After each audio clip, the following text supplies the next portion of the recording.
For the past 7 decades, since partition and independence, India and Pakistan have been enemies. It's been a history of bloodshed, 4 wars, countless raids, bomb attacks, assassinations, and more recently, the looming spectre of nuclear annihilation. As the 2 countries prepare to celebrate their 70th birthdays, I'll ask 2 former foreign ministers from India and Pakistan whether their nations can ever be friends. An upfront special.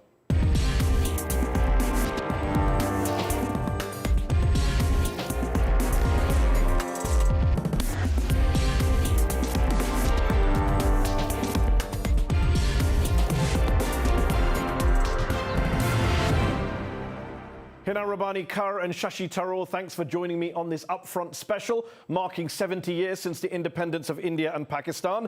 You're both former ministers in your respective countries' foreign ministries, but you're not in government anymore, and I hope that will mean that you can both speak a bit more freely today about this most controversial of issues, how to resolve the conflict between India and Pakistan, your 2 countries, enemies for so long. Shashi Tharoor, I want to begin with you.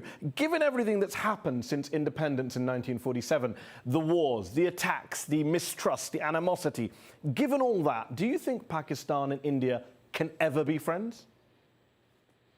You know, I was asked that question by a Pakistani journalist last week, and I said very simply that Indians and Pakistanis can be friends and are friends, and you can see this in any number of places around the world. But when India and Pakistan are at stake, alas, the issues become very different, because I believe the fundamental problem that prevents meaningful friendship is, and I'm being very blunt here, the nature of the Pakistani state. In India, our state has an army. In Pakistan, the army has a state. And the army's desire to continue to control an extraordinary set of resources and privileges, including the largest proportion of any country's GDP on the planet for military expenditure and military-controlled entities, gives it a vested interest in stirring up trouble. So any time that a Pakistani civilian government makes peaceful noises that India is all too keen to reciprocate, immediately the military will ensure that they send across a bunch of terrorists to blow up Indians, and everything goes back to square one.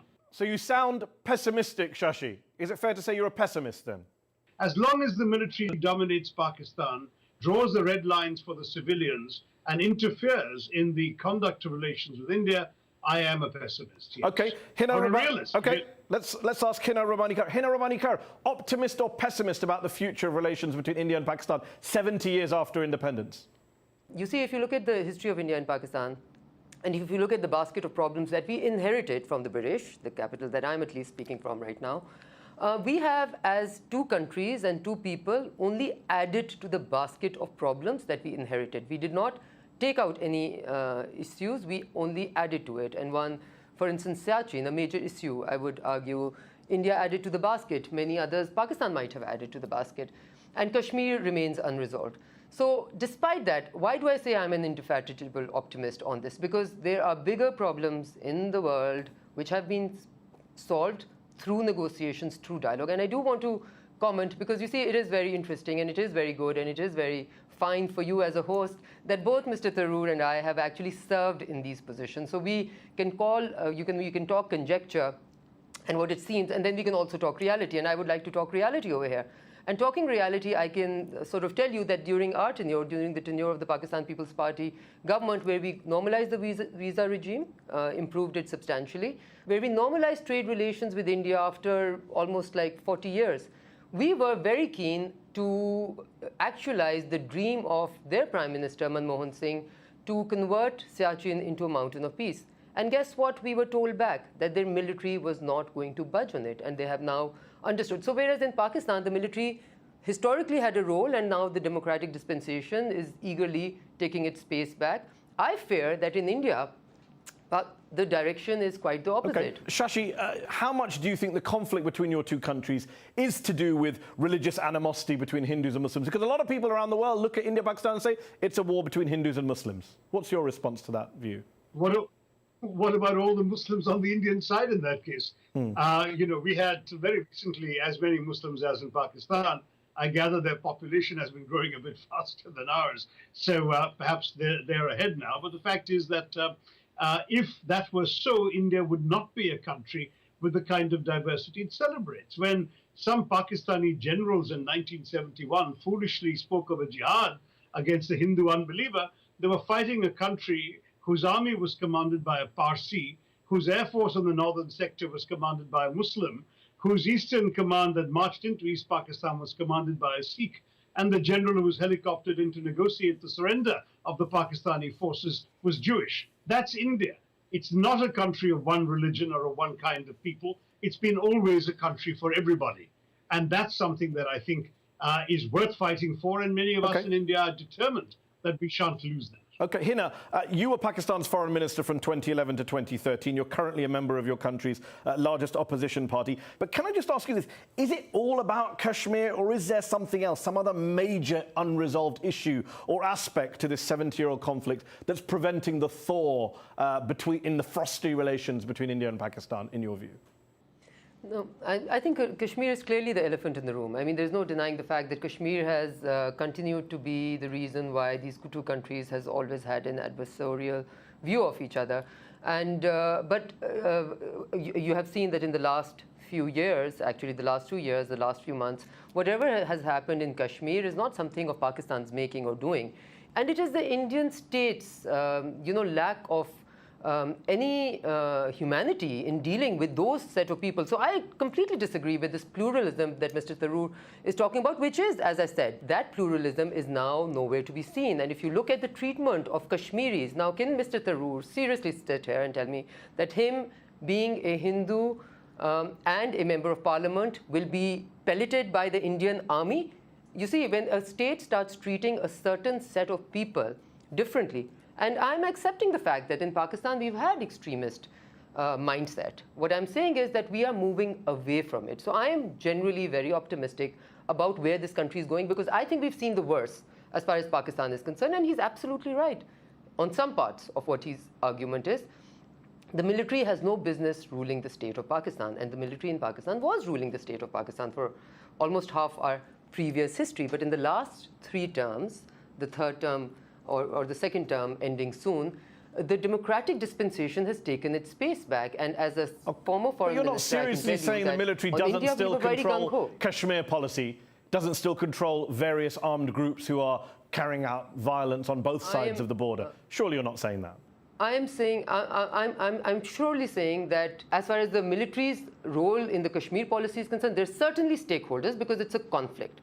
But can the civilian government take the process forward? I, frankly speaking, either I judge the civilian government for not taking that forward, because we had actually put the India file at a very good place. We had normalized trading relations to quite an extent. All they had to do was push it forward and not come back. Shashi, Hina referred to the Kashmir issue as the elephant in the room. A lot of people on the Indian side say that Pakistan is obsessed with Kashmir. It's the only issue that matters to them. One could argue the opposite is true for India, that it's refused to acknowledge how serious the issue is, how dire the situation on the ground is, how many human rights abuses have been carried out by Indian security forces on the Indian administered side of Kashmir. Just putting aside the arguments over sovereignty and borders for a moment, do you accept at least that this is an issue independent of Pakistan? Pakistan may have a role to play in the violence there, and I'm sure you'll say that, but you would admit that India itself has caused a lot of problems for people living on the ground on the Indian administered side of Kashmir. There are certainly a lot of problems. Maybe before I answer your question, let me briefly respond to something specifically Ms. KHAR said when she said, as a Hindu, would the Indian army pellet me? Frankly, I'm not a fan of pellet guns, but it's unfortunate that it was only those who threw stones at the Indian army who got fired at with pellets in return. So the fact is, if I wasn't throwing stones at an army checkpost, I don't think they'd have fired on me. And ultimately, the answer to your larger question is not that there aren't problems. I certainly will not deny them. There are a lot of things that I wish, as an Indian Democrat, I could have seen done differently. But there is absolutely no doubt that those problems only exist because of the violence fomented, encouraged, financed, and equipped from the Pakistani side of the line of control. There is absolutely no doubt that if it weren't for the militants being sent across, who, for example, targeted assassinations of Kashmiri Pandits were conducted, and 150,000 of them were driven into exile from the only home their families have known for millennia. We've seen an awful lot of nastiness, to which unfortunately the Indian army has felt obliged to respond with comparable use of force. Let's ask HINA Rabbani Kar to respond. The violence on the Indian side of Kashmir, at least, is all to do with Pakistani sponsorship and financing, says Shashi Tharoor. No, again, you see, that's the problem, because no matter what level you have a discussion between an Indian and a Pakistani, they can be ex-foreign ministers and they can be, you know, relatively, I mean, him a historian and a writer, etc., so far exceeds my level of academic excellence. But it will always degenerate into you did this and we did that, right? I could pass on some interesting accounts and good books which were written by Indians, which give a case-by-case account of how the Indian government went wrong, which precedes any violence that even started in Kashmir. So, and the current violence has nothing to do with Pakistan, and I think on that there's broad agreement everywhere, even within Indian quarters. We seem to have lost more lives. We have currently in Pakistani custody a person called Mr. Yadav, who is, by his own acknowledgement, a raw agent instigating violence in Balochistan against Pakistan. So whose country's pluralism and lack of activity within each other's borders are we talking about? Now, we've done this to each other long enough, right? And we have, so we can win arguments and we can win debates and we can even perhaps win wars from each other, right? Let me put this to you before I go back to at the end of Shashi. the day? Surely you're not saying that the Pakistani government and military hasn't armed, financed, sponsored some of the most violent groups that the world has seen in recent decades. Most of the international community agree it has. Plenty of Pakistani academics, journalists and politicians agree it has. The US government thinks it has. So, you know, will you say that today? You know what? Pakistan's policy in Kashmir has been a mistake. You yourself admit a lot of Pakistanis have died as a result of support for those groups. Absolutely, and let me tell you very clearly. I think it has to do with the US policy. It has to do with the European policy. It has to do with the UK policy of trying to get rid of the Russians from Afghanistan, which polluted Pakistani soil with these mujahideens, which then sort of became something else and became Frankensteins, which the Pakistani state itself could not handle, and the Pakistani state then tried to control them in various ways. I'm not talking about the past here. I'm talking about the present and the future. And I know, as somebody who's worked in the Pakistani state, that the Pakistani state is using its full potential to try and rid the territory of Pakistan from these enemies of the state, so to speak. And I also know that we truly believe, and in this I would include the establishment, I think with quite a lot of confidence, that instigating violence against another country may have been considered to be wise policy in the past during the reign of generals and military people, but not now. Okay. I can tell you this change has occurred in Pakistan.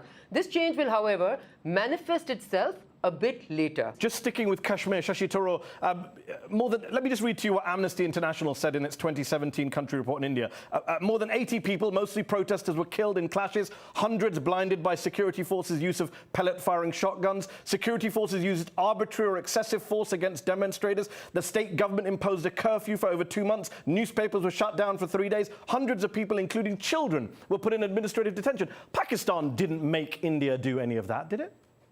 No, I'm afraid that these are the kinds of things precisely where many of us part company with our government in its judgment as to what exactly is necessary to do. The fact is, of course, we're not on the ground. We're not the ones facing the stones and sometimes the bombs of people who we then feel obliged to take action against, which is what's happening with the security forces. You know, it's important that when Ms. Kar speaks about some of the setbacks to our recent relationship, I think it's important to understand that every single time the gestures have come from the Indian side. To suggest that peace is dawning or that the military is backing off is a bit difficult to sustain when we've actually seen, as recently as last year, interruptions by the military or sponsored by the military whenever the civilian sides appear to be talking or understanding each other. This is the frustration in India. Many of us feel a lot of sympathy for those Pakistani victims of terrorism, but they're not victims of problems we have created. We haven't sent terrorists to Pakistan to kill Pakistani civilians. These are chickens coming home to roost. terrorist groups fomented in Pakistan by the ISI and the Pakistani military for their Shashi, own just on that purposes, point, who are now killing Pakistanis. Shashi, just on that point, I must pick you up Mr. on that. Tharoor, we have a Hina. raw agent sitting in Pakistani prisons right now. Yeah. Are Please, you- Well, go if he ahead. is, Yes. you know, it'd be helpful if you give people access to know who he really is. But Shashi, it's We not have just. absolutely no But Shashi, reason just to on that point, Shashi, just on that point, Chuck Hagel, former U.S. Defense Secretary, said India has over the years financed problems for Pakistan as well in places like Balochistan. Surely you're not disputing the fact that the Indian intelligence, Indian military, isn't involved in Balochistan, in the Pakistani province of Balochistan. I certainly have no evidence of that, but I can only speak from my own knowledge. Perhaps there are others doing things. Frankly, many of us in India wish we did even a fraction of what the Pakistanis accuse us of doing. But it's just from what I've seen of the Indian government, it's not the Indian way. Okay, Hina Rabbani, gestures-wise, Shashi mentioned gestures. He says all of the gestures have come from the Indian side. Could you point to a gesture the Pakistanis have made that wasn't responded to by the Indians? Okay, the major gesture that we made, trade. For 40 years, we were not giving India the MFN status and normalizing trade relations. In our government, we actually did it, acknowledged it as a demand from the Indian side. So we have taken a major step on that. And Prime Minister Nawaz Sharif, again, no friend of mine, visited India on the inauguration of Mr. Modi on his invitation and was treated rather badly, was not even given a chance to have a presser together.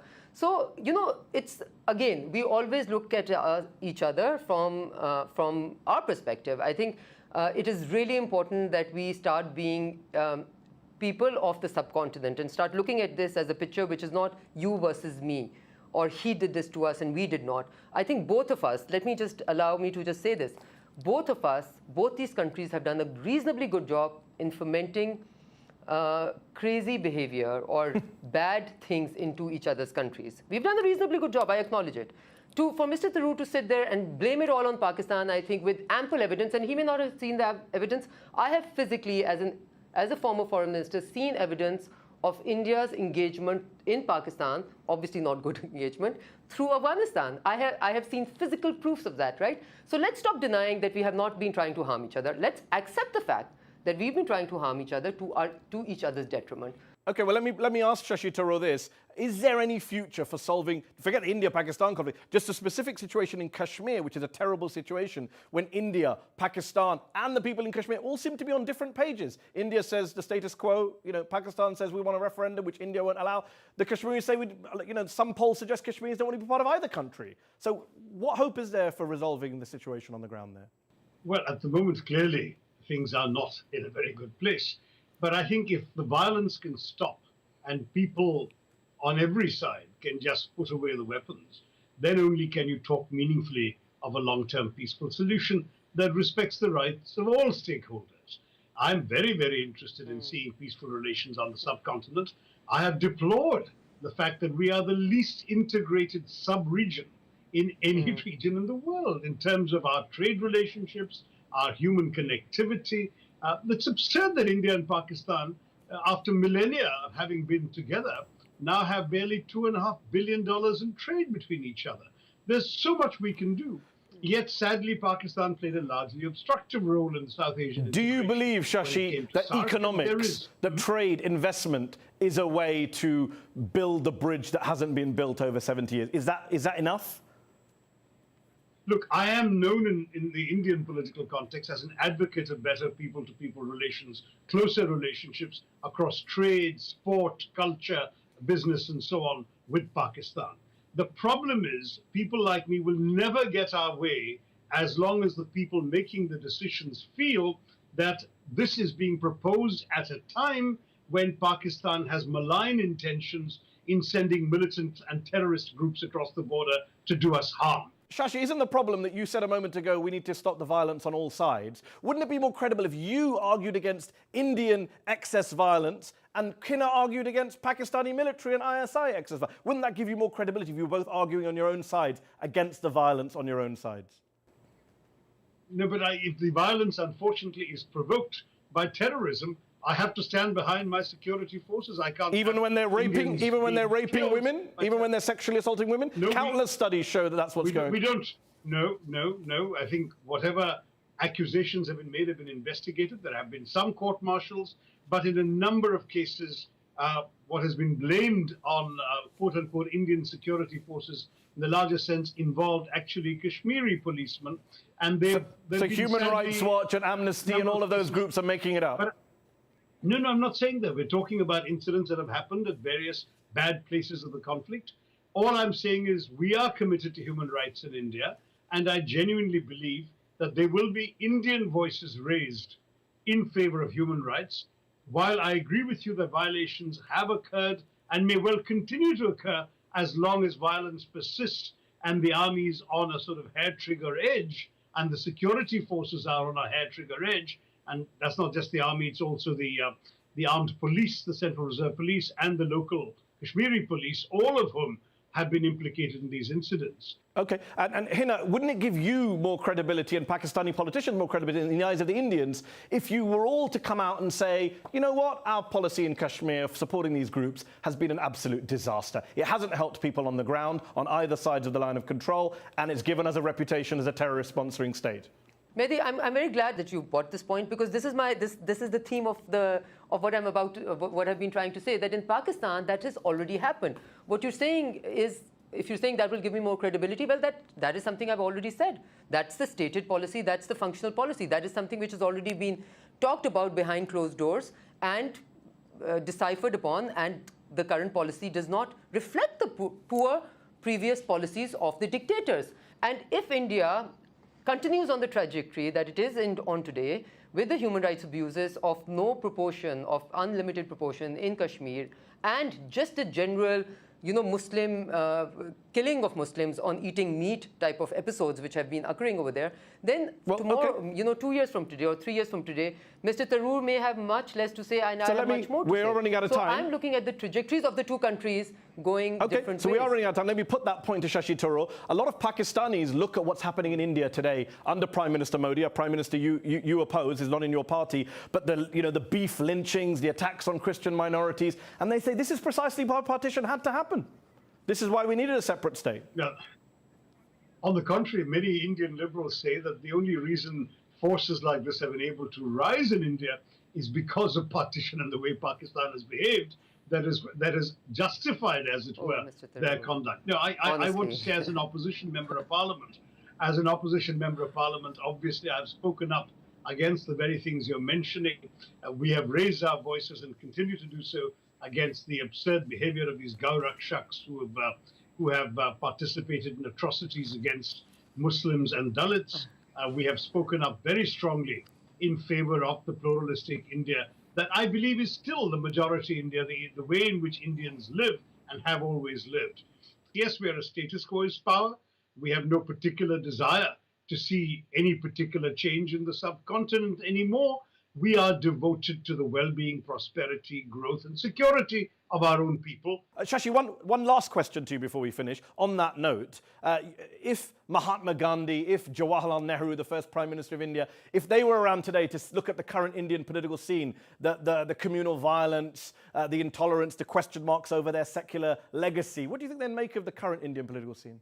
I think they'd feel exactly the way that Jinnah would feel if he were alive in Pakistan today. I think there are things that they would be dismayed by, and I think it's important that we understand that we have this extraordinary legacy of these great liberal-minded, pluralist and secular-minded people whom we are heir to, and we must fight to preserve the India that Mahatma Gandhi and Nehru fought to free. Well, you stole my last question to Hina Rabbani KHAR. Hina, Muhammad Ali Jinnah, founder of Pakistan, secular Democrat. If he were alive today, what would he make of Pakistan? A lot of people say yours is a country on the verge of becoming a failed state. What would he make of Pakistan today? I can say, yes, Muhammad Ali Jinnah would not be happy with the state of affairs in Pakistan right now. But hopefully, I'm continuing to say that in Pakistan, I think we've seen the worst and we have made some positive steps, and we're moving forward. And I'm amazed through the length of this interview that a person of the acumen of Mr. Tharoor would find that beef lynching, human rights abuses, pellet guns, rape by Indian military of Kashmiri women, etc., is all because of Pakistan. So if there were no Pakistan, India would be a very happy place, almost like the Swiss Alps or Switzerland, living happily ever after. And it seems like everything wrong within the Indian state and the Indian people has been triggered by Pakistan. Then Pakistan must be a very important and a very, very powerful country, and far more powerful than the Pakistan that I know. So it's really amazing how we tend to sort of, distance ourselves from the problems which are self-created and throw it on to the other, just across the border. Convenient. We'll have to leave it there. Thank you both for joining me on this Upfront special. That's our show. Upfront will be back in September.